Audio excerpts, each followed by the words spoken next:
Hey everyone, welcome back to Nintendo Prime. We're going to be talking about two things today, Fire Emblem Engage and Tears of the Kingdom, because we got news for both. Previews dropped today for Fire Emblem Engage, and they're pretty good. And then we got to talk about a story that is tangentially related to Tears of the Kingdom, but it's clearly something that's going to be of some importance to the game. So our first story we're going to be talking about is Fire Emblem Engage previews. Look, we're not going to go over all the previews. Nintendo's done a ton of coverage of this game.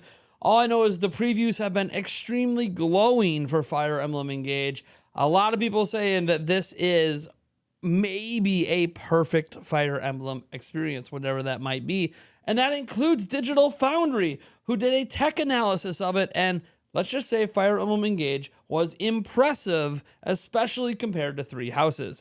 So it does sit at a hard locked, roughly 972p, well docked. It's just a little bit short of 1080p, but it is hard to notice, and we'll get into why in a moment. And in handheld, it's actually a smidge under 720p. They were having a hard time getting the exact pixel count. So when we say like a smidge, it's like 700p. Like it's almost right at native, but the image looks so clean in 1080p and 720p, so docked and handheld, that it's really hard to notice that it's actually not native. And this is because, well, Nintendo doesn't do this a lot, but they're doing it with this game. There is some sort of edge smoothing going on, aka anti-aliasing. They aren't sure if it's the simple version of anti-aliasing known as FXAA, but it is present, and it is a massive step up from Fire Emblem Three Houses, which didn't use any anti-aliasing at all, giving you the raw pixels, which might sound nice, but raw pixels have edges, and obviously it ends up kind of looking rough, well, around the edges, as they say. Now, it also does run at a consistent 30 FPS, whether in handheld or in docked. Some people might wish it was 60. This is a turn-based style game, so 60 FPS isn't nearly as important for a game like this.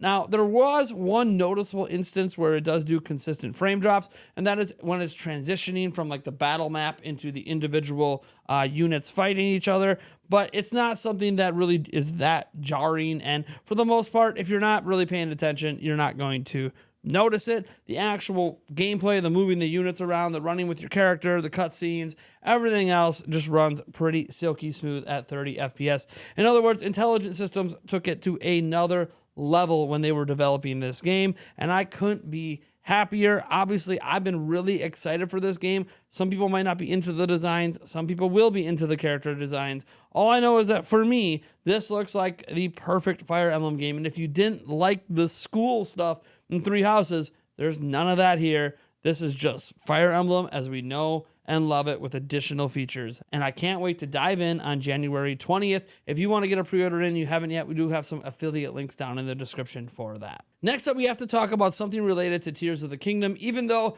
the headline might not sound like, oh, there's no Tears of the Kingdom in this, but it definitely is related, and we'll explain why.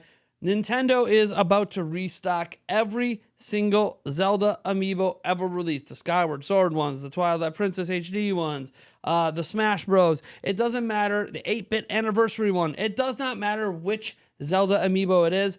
All of them are coming in full restock. In fact, we found out about this because a French retailer is taking pre-orders on this full restock, launching on February 3rd. Now, this is notable because, one, most retailers, like in the US, they're not going to take pre-orders on restocking a product that's already come out. That's just not something that's commonly done. So, yeah, they'll just appear in early February at your local retail outlets and online here in the US. But what's very interesting is that since this is the entire line of Zelda amiibo, not just specific ones, this is very clearly happening because they think there's going to be a heavy demand for all of these Zelda amiibo for one reason or another. And what could that reason be? Because they're going to have functionality in Tears of the Kingdom. Now, all the Zelda amiibo did have functionality in, well, Breath of the Wild, but beyond getting Epona, it mostly was just like random item drops for a vast majority of the amiibo.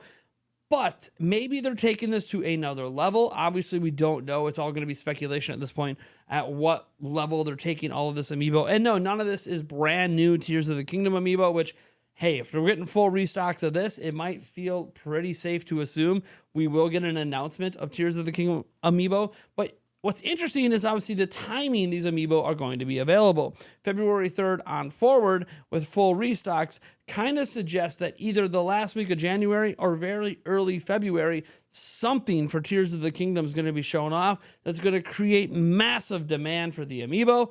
So yeah, that kind of gives us a nice little time frame on when to expect to see Tears of the Kingdom. So last week of this month, first 2 weeks of January, maybe even the first week of January if you want to make it really spot on with the release of the amiibos. So look, I think this is incredible. I loved the amiibo functionality in the first game, even though it was, optional and all this stuff. It would be cool if they even do even cooler things. Like imagine that you scan the Skull Kid amiibo or whatever, the Majora's Mask amiibo, and you get Skull Kid present in the game as like a little sidekick character or something. I don't know. I'm just sort of throwing ideas out there. Obviously, I presume the Zelda creators have way better ideas than I do for amiibo functionality. But hey, this is another thing that, while not technically confirmed for Tears of the Kingdom, there's literally no reason to re-release all of the Zelda amiibo all over again if there wasn't going to be something creating demand to want to purchase said amiibo.